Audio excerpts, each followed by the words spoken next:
Magandang umaga! Kumusta po? Narito po ulit ang update natin para sa lagay ng ating panahon.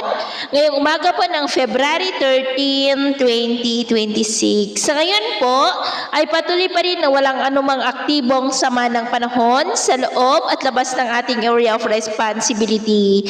Papahina na rin ang hanging amihan pero nakakaapekto pa rin lalo na dito sa Northern at Central Luzon at ang shear line ay nakakaapekto sa Southern Luzon at easterlies naman sa may Visayas at Mindanao. At sa atin naman pong long range forecast, wala pa rin naman pong bagyo na nakikita na tatawid sa ating kalupaan hanggang sa susunod na 2 linggo ay posible po na storm free tayo pero hindi pa rin inaalis ang posibilidad na maaari na may sama ng panahon na biglang mabuo sa silangan ng ating bansa sa susunod po na mga araw.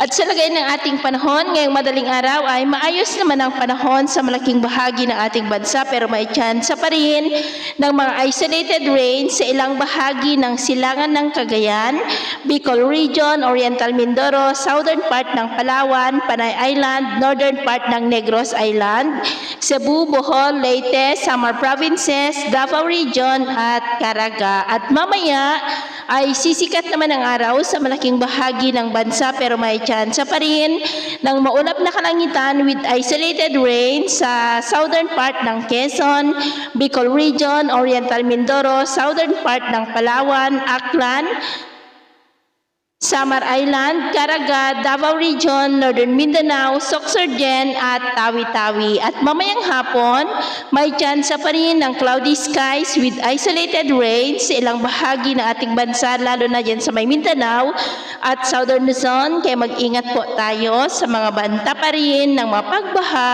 at pagguho ng lupa.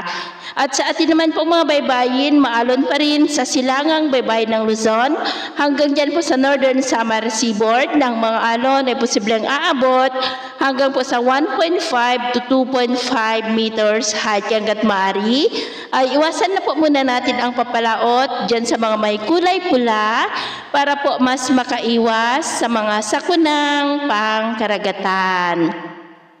So ito po ang latest update natin sa araw na ito. At ako po muli si James na nagsasabing sa kahit na pagsubok po na darating sa ating buhay, huwag na huwag po tayong mawawalan ng pag-asa. Thank you and God bless!